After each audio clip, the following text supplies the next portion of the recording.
Banyak antara kita ibu bapa mula rasa mudah geram marah-marah bila anak kita yang kita ingat dah pandai, dah tahu buat kerja-kerja rumah dan sebagainya, tapi bila dah besar, makin besar, perlu disuruh-suruh, perlu diingatkan dan seolah tidak tahu buat kerja-kerja rumah.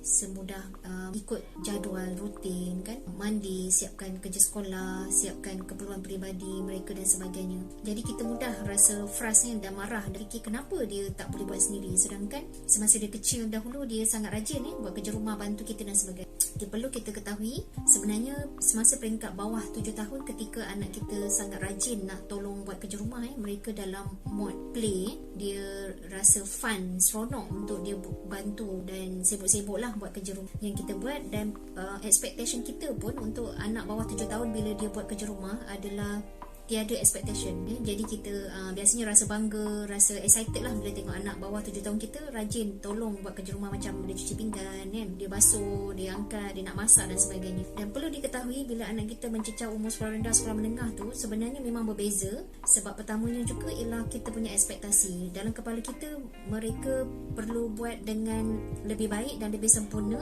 seperti yang kita fikir mereka perlu capai kan kerja itu.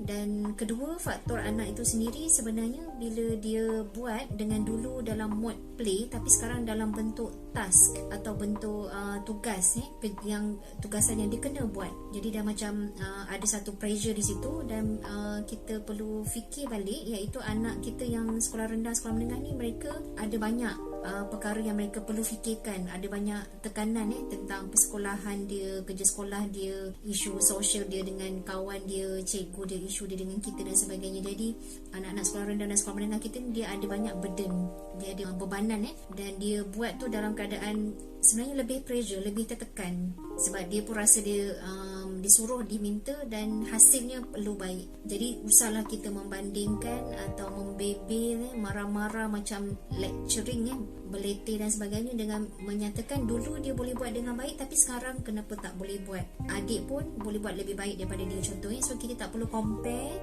tak perlu bising-bising, kita letakkan diri kita dalam tempat dia, iaitu apa yang dia perlu ialah diberitahu dan diingatkan dan dipuji usahanya dan ditanya sekiranya dia ada permasalahan lain yang mengganggu pemikiran dan emosinya, supaya kita lebih memahami mereka dan tidaklah kita kerap bertengkar, kerap marah-marah dan membuatkan jurang emosi, hubungan kita antara kita dengan dia semakin jarak. So kita tak mau macam tu. So apa yang kita perlu buat ialah mendekati mereka dan memahami apa yang mereka rasa sukar atau apa yang dalam fikiran mereka, apa dalam hati mereka, kita memahami dan tidak terus cepat judge atau label mereka, dan mereka untuk sempurnakan tugasnya dengan lebih baik. Kongsikan dengan lebih ramai kawan-kawan kita.